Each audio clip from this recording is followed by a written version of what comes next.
오늘 아침 굿모닝 시카고.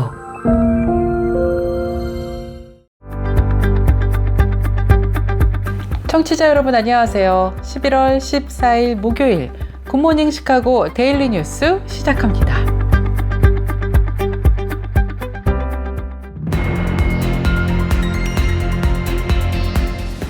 오늘의 주요 뉴스입니다. 도널드 트럼프 전 대통령의 핵심 공약 중 하나가 연방정보부서에서 교육부를 폐지한다는 것이었습니다. 실제로 이번 2024 대선에서 승리한 트럼프 당선인은 연방교육부를 폐지할 가능성이 매우 높은 것으로 조사되었습니다. 한편 도널드 트럼프 대통령 당선인은 지난 12일 일론 머스크와 비뱅 라마스와미가 이끄는 정부 효율성 부서를 신설할 것이라고 밝혔습니다. 그러면서 이것을 우리 시대의 맨하튼 프로젝트라고 불렀습니다. 인공지능 AI 붐 등으로 전력 수요가 늘어나고 있는 가운데 바이든 정부가 청정에너지 수요 증가에 대응해 원자력 발전 용량을 오는 2050년까지 3배로 늘리겠다고 밝혔습니다.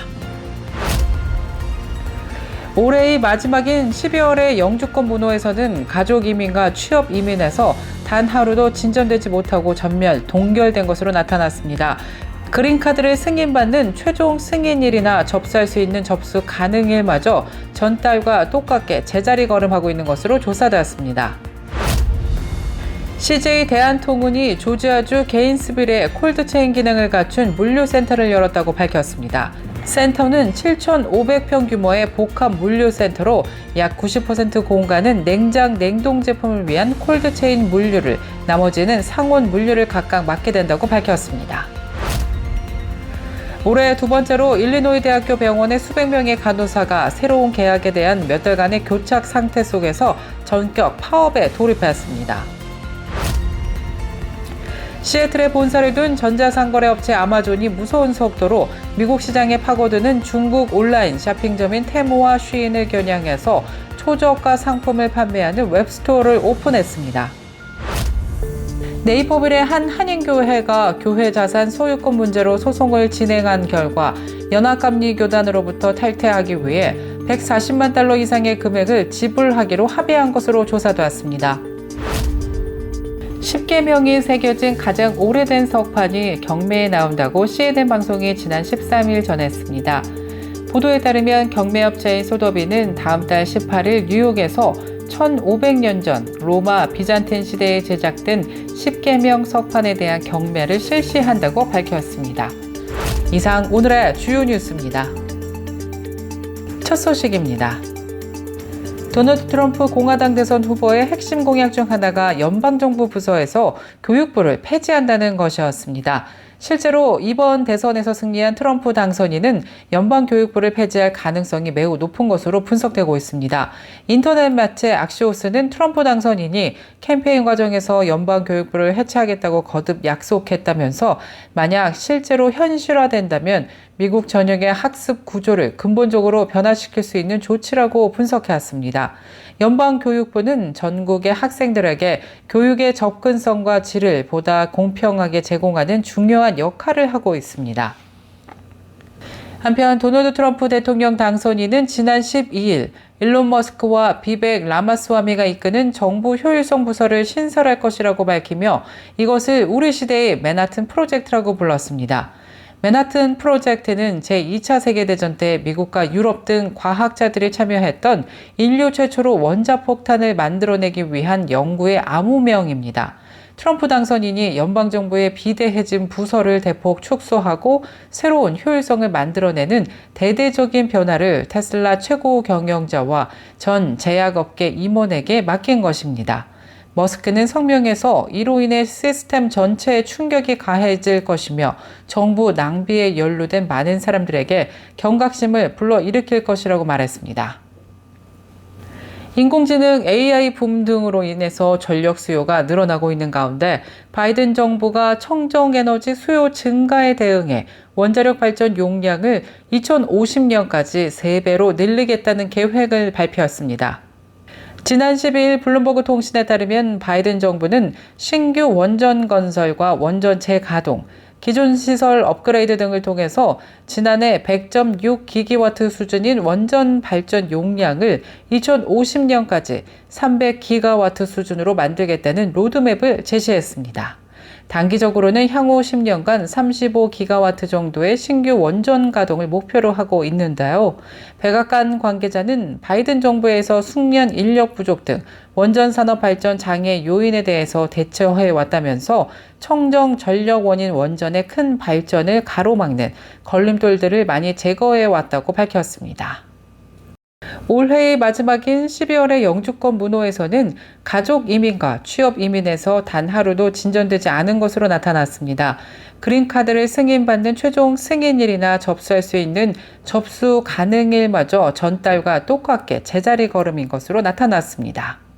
2025 회계연도가 시작돼 새 연간 쿼터가 배정됐음에도 전면 동결되는 답보 상태가 계속되고 있는데요. 국무부가 지난 12일 발표한 12월의 비자 불러틴에 따르면 가족이민과 취업이민의 모든 범주에서 최종 승인일과 접수 가능일이 완전 제자리 걸음입니다.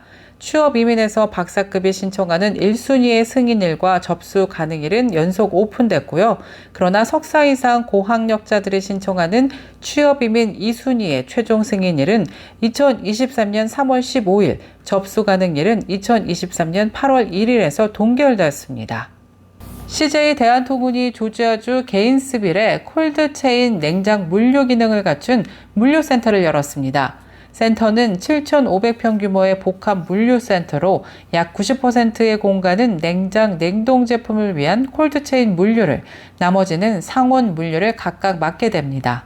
물류센터 주변으로 철도와 고속도로가 인접해 있고 인근에 건설 중인 조지아 북동부 내륙항이 완공되면 사바나 항구와 연결돼서 수송 범위가 더 확대될 예정입니다. 올해 두 번째로 일리노이 대학교 병원의 수백 명의 간호사가 새로운 계약에 대한 몇 달간의 교착 상태 속에서 전격 파업을 돌입했습니다. 일리노이 간호사협회는 지난달 무기한 파업을 승인했다고 전했는데요. 수요일에 파업을 시작하면서 언제 직장에 복귀할지는 언급하지 않았습니다. 간호사들은 직장 내에서의 폭력으로부터 자신을 보호하기 위해 급여 인상은 물론 인력 수준 증가, 보안 강화를 요구했습니다. 노조는 병원의 고위 관리자들이 내년에 최대 20%의 급여 인상을 받는 반면 계약 협상에서 간호사들에게는 연간 3% 미만의 인상을 제한하는 것에 대해 좌절감을 느꼈다고 말했습니다. 한편 일리노이 대학교 이사회는 병원의 모든 간호사가 파업을 할 수 있도록 허용이 되면 응급실, 중환자실 및 기타 전문 병동의 환자의 건강이 위험해질 것이라고 우려했습니다.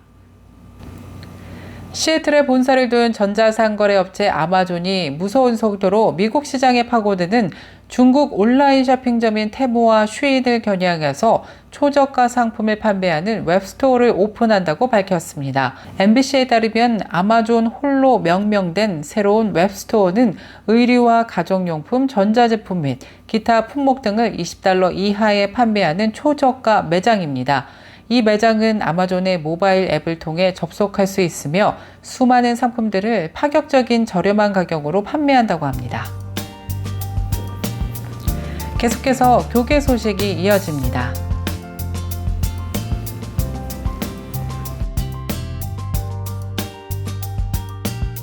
네이버빌의 한 한인교회가 교회 자산 소유권 문제로 소송을 진행한 후 연합감리교단으로부터 탈퇴하기 위해서 $140만 이상의 금액을 지불하기로 합의한 것으로 나타났습니다.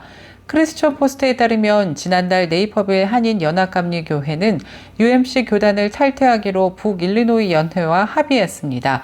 모든 교회 자산이 교단 사용을 위해 신탁 형태로 유지된다는 UMC의 신탁 규정에 따라 탈퇴를 결정한 한인교회는 약 $140만 이상을 지불하고 공식적인 탈퇴 절차를 따르기로 했습니다. 북일리노이 주교 댄 슈어리는 최근 성명을 통해 UMC에 충실하게 남아 우리 연합감리교회라는 새 이름으로 그 장소에서 예배를 드리는 선한 이들에게 감사 인사를 전했습니다. 그러면서 소송이 마무리된 지금 우리는 네이버빌 지역에서 예수 그리스도의 제자를 삼아 세상을 변화시키는 일에 다시 집중할 수 있게 되었다고 전했습니다. 10계명이 새겨진 가장 오래된 석판이 경매에 나온다고 CNN 방송이 지난 13일 전했습니다. 보도에 따르면 경매업체인 소더비는 다음 달 18일 뉴욕에서 1500년 전 로마 비잔틴 시대에 제작된 10계명 석판에 대한 경매를 실시한다고 밝혔습니다.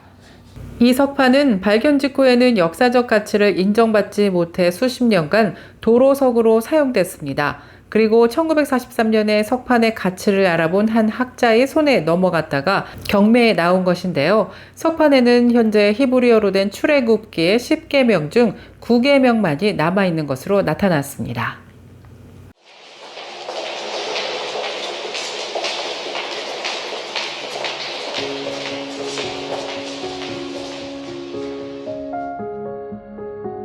영적인 회복과 성장을 위해 젊은 청년들이 모여 말씀을 듣고 훈련받는 2030 컨퍼런스가 오는 11월 27일 수요일부터 30일 토요일까지 시카고 한인제일연합감리교회와 크라운 플라자 호텔에서 열립니다. 올해로 벌써 23회째를 맞는 이번 대회의 주제는 복잡한 시대, 선명한 복음입니다. 2030 컨퍼런스 대회장으로 메디슨에서 청년 목회를 하고 있는 이상록 목사님은 불안하고 복잡한 시대적 상황 속에서 복음이라는 선명한 빛을 함께 쫓고자 하는 마음으로 이번 주제를 선정했다고 하는데요. 메인 스피커로는 포항제일교회를 담임하시는 박용호 목사님이 말씀을 전하실 예정입니다. 또 찬양에는 비준비하시니 은혜로다 등 다수의 찬양곡을 작사 작곡하신 심영진 목사님과 목사님께서 인도하시는 스톤게이지 뮤직이 함께할 예정입니다. 황선웅 목사님께서도 2번의 찬양을 인도하십니다. 또 집회 기간 동안 선택식 세미나가 있는데요. 말씀 나눔, 재정 정의, 교회론, 연애와 결혼 등 다양한 주제로 세미나가 진행됩니다. 아직 등록하지 않으신 분들은 속히 등록해 주세요. 또한 저녁 예배는 지역의 모든 성도들에게 열려 있습니다. 여러분들의 많은 기도와 참여 바랍니다.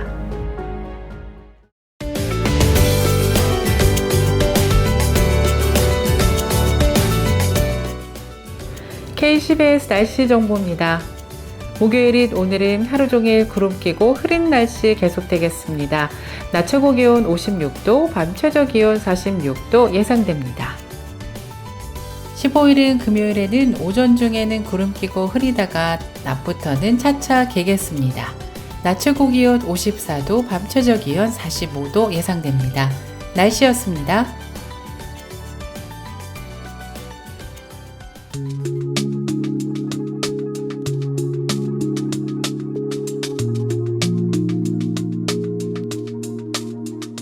일명 슈퍼푸드로 불리는 채소 중에 영양순위를 정한다면 어떤 채소가 1위에 오를까요?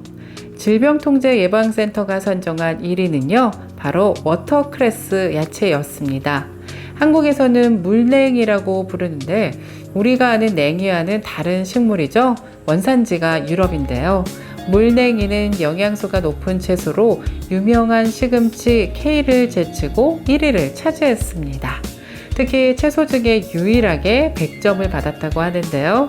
오늘 저녁 반찬으로 물냉이 샐러드 어떠세요?